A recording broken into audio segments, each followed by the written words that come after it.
Pakistan stock market میں روز نیا record بننے لگا۔ 100 انڈیکس نے 86,000 کی نفسیاتی حد بھی عبور کر لی۔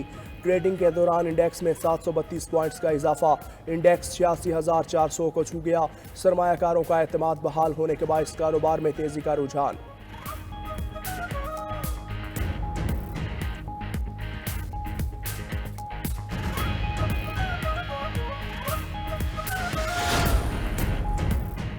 حکومت کا ملک کے توانائی شعبے کی اصلاحات کے لیے بڑا اقدام، بجلی کی پیداوار اور خریداری کے لیے انڈیپینڈنٹ ملٹی پلیئر مارکیٹ بنانے کی منظوری۔ وزیر اعظم کی بجلی شعبے میں چوری اور نقصانات کو کم کرنے کے لیے اقدامات تیز کرنے کی ہدایت۔ کہا بجلی چوری میں ملوث تقسیم کار کمپنیوں کے ملازمین کے خلاف محکمانہ کارروائی کی جائے۔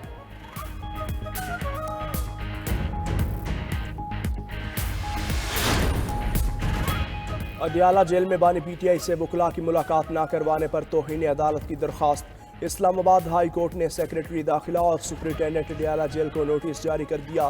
جسٹس سمن رفت امتیاز نے کہا اس کیس میں عدالتی آرڈر کی کوئی خلاف ورزی نہیں کی گئی۔ ان کے خیال میں توہین عدالت کی درخواست نہیں بنتی، وہ مطمئن نہیں لیکن نوٹس جاری کر دیتی ہیں۔ تب تک وکیل دیگر پہلوؤں پر بھی غور کر لیں۔ سماعت کل تک ملتوی۔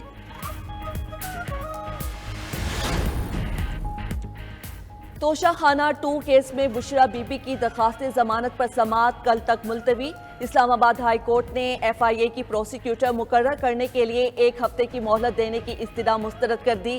کل تک پروسیکیوٹر مقرر کرنے کی ہدایت۔ جسٹس میاں گل حسن اورنگزیب نے کہا وہ ضمانت کے کیس میں التوا نہیں دیں گے۔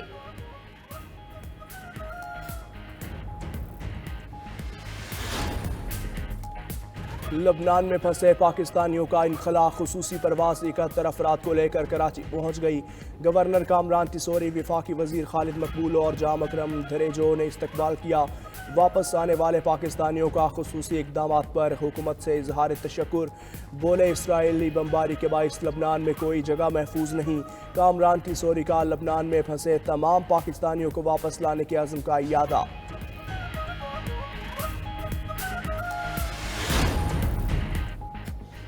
آئینی ترمیم کے لیے 25 اکتوبر ضروری ہے نہ مجبوری۔ حکومت ضرور چاہے گی کہ آئینی ترمیم 25 اکتوبر سے پہلے ہو۔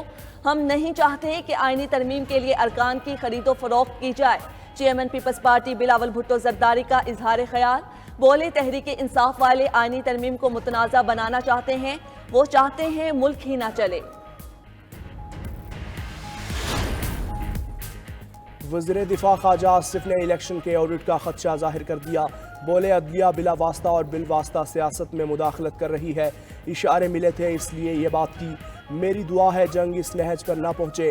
مزید کہا کہ بانی پی ٹی آئی بات نہیں کرنا چاہتے تو ہمیں بھی شوق نہیں۔ بانی پی ٹی آئی کا کیس ملٹری کورٹ میں جا سکتا ہے۔ انہوں نے ایک اور 9 مئی کرنے کی کوشش کی، یہ سسٹم کو بریک ڈاؤن کی طرف لے کر جانا چاہتے ہیں۔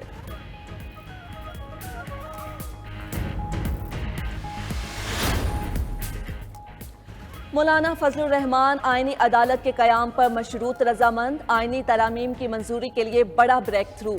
حکومت نے مولانا فضل الرحمان کی تجاویز مان لی۔ پارلیمانی ذرائع کے مطابق دونوں ایوانوں کا اجلاس ایس سی او سربراہ کانفرنس کے بعد بلانے کا فیصلہ۔ ججز تقرری کے طریقہ کار سمیت دیگر امور پر ترامیم بعد میں لائی جائیں گی۔ پہلے مرحلے میں آئینی عدالت کے قیام اور اس کے ججز کے تقرر اور اختیارات سے متعلق ترمیم لائی جائے گی۔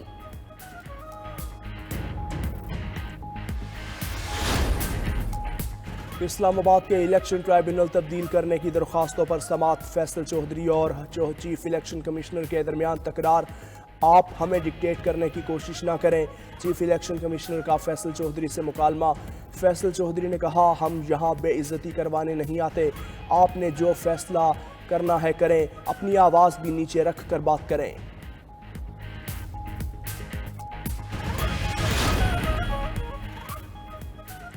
پی ٹی آئی نے ارکان پارلیمنٹ کو کسی بھی سیاسی احتجاج میں شامل ہونے سے روک دیا۔ تحریک انصاف کے چیئرمین بیرسٹر گوہر نے اپنے ارکان پارلیمنٹ کو ہدایات جاری کر دی۔ کہا پارٹی کے ارکان پارلیمنٹ کسی بھی مظاہرے اور جلسے کا تاحکم ثانی حصہ نہ بنے۔ ہدایت نامے کا باقاعدہ نوٹیفیکیشن بھی جاری کر دیا۔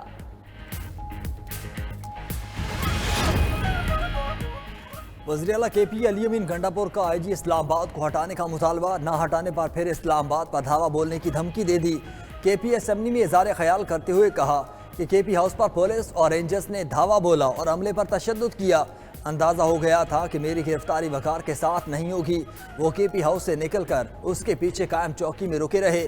4 گھنٹے بعد مجھے بتایا گیا گاڑی کا انتظام ہو گیا تو میں چلا گیا۔ صوبے کے ایک ڈی پی او کی مدد سے پشاور پہنچا۔ خیبر پختونخوا اسمبلی میں ہنگامہ رہا۔ اپوزیشن اور حکومتی ارکان گتھم گتھا، ارکان بھی آپس میں لڑ پڑے۔ اسمبلی میں لاتوں اور گھونسوں کا آزادانہ استعمال۔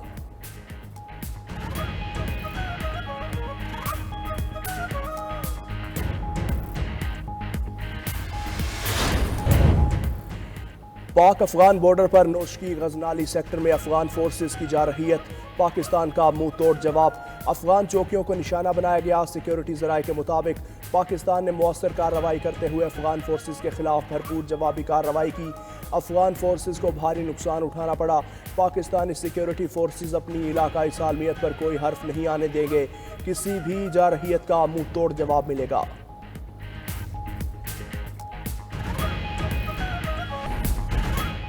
امریکہ کی کراچی میں دہشت گرد حملے کی مذمت۔ ترجمان امریکی دفتر خارجہ کا کہنا ہے جانوں کے ضیاع اور شہریوں کے زخمی ہونے پر دکھ ہوا، متاثرین سے تعزیت کا اظہار۔ پاکستان میں مظاہروں پر بولے پرامن اجتماع اور آزادی اظہار رائے کی حمایت کرتے ہیں۔ مظاہرین سے پرامن رہنے اور حکومت پاکستان سے انسانی حقوق اور اظہار رائے کا احترام کرنے کا مطالبہ۔ لاپتہ شہریوں کی بازیابی سے متعلق کیسز۔ سندھ ہائی کورٹ شہری امین الیاس سمیت دیگر لاپتہ افراد کی بازیابی کے لیے مؤثر اقدامات کرنے کی ہدایت۔ عدالت کا شہریوں کی ٹریول ہسٹری معلوم کرنے کا حکم۔ ملک بھر کے حراستی مراکز سے رپورٹس بھی مانگ لیں۔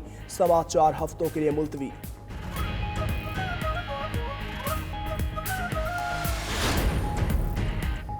اسرائیل کی لبنان پر بربریت جاری۔ مشرقی وادی بیکا پر فضائی حملے، 36 افراد شہید، 150 سے زائد زخمی ہو گئے۔ 5 بڑے حملوں میں کئی رہائشی عمارتیں تباہ۔ دہیا کا علاقہ کھنڈر بن گیا۔ اسرائیل نے زمینی فوج کی 4تھی ڈویژن میں بھی لبنان بھیج دی۔ فوجیوں کی تعداد 15,000 تک پہنچ گئی۔ دہشت گرد اسرائیل کا غزہ میں بھی خونی کھیل جاری۔ فضائی اور زمینی حملوں میں مزید 41 فلسطینی شہید، درجنوں زخمی۔ شام کے دارالحکومت دمشق پر بھی اسرائیلی حملے میں 7 افراد شہید، 11 زخمی۔ ادھر حزب اللہ نے بھی اسرائیلی شہر حیفا پر 100 سے زائد راکٹ داغ دیے۔ راکٹ حملوں میں 12 اسرائیلی زخمی ہوئے، املاک کو نقصان پہنچا۔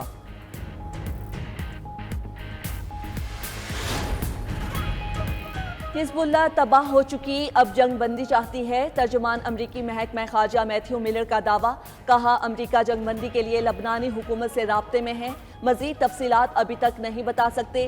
برطانوی میڈیا کا بھی حزب اللہ پر اپنے موقف سے پیچھے ہٹنے کا دعویٰ۔ رپورٹ کے مطابق حزب اللہ غزہ میں جنگ روکنے کے مطالبے سے دستبردار ہو گئی ہے اور لبنان میں جنگ بندی چاہتی ہے۔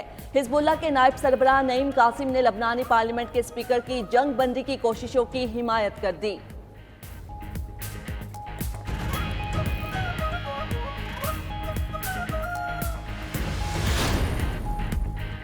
اسرائیل نے ایرانی فوجی اڈوں پر حملہ کرنے کی منصوبہ بندی بنا لی۔ امریکی اخبار نیو یارک ٹائمز کا دعویٰ۔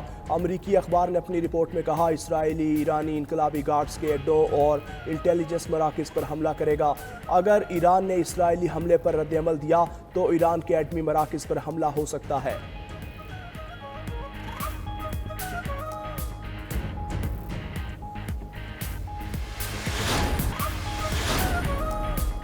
لبنان میں ممکنہ جنگ بندی کی اطلاعات۔ عالمی مارکیٹ میں خام تیل کی قیمتیں گر گئیں۔ برطانوی برینٹ کی فی بیرل قیمت $4.25 کم ہو کر 77.86 پر آ گئی۔ امریکی خام تیل بھی $3.5 کمی سے $74 فی بیرل میں فروخت۔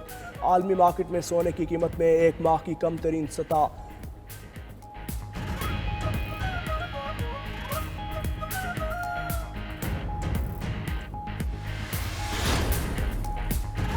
فرانس کے نئے وزیر اعظم مشیل بارنیئر کے خلاف تحریک عدم اعتماد ناکام۔ تحریک کی منظوری کے لیے 289 ووٹ درکار تھے، 197 ارکان نے حمایت میں ووٹ دیا۔ ادھر کینیا میں نائب صدر کے خلاف مواخذے کی تحریک منظور۔ چاغوا پر بدعنوانی، نفرت انگیز سیاست کرنے کے الزامات ہیں۔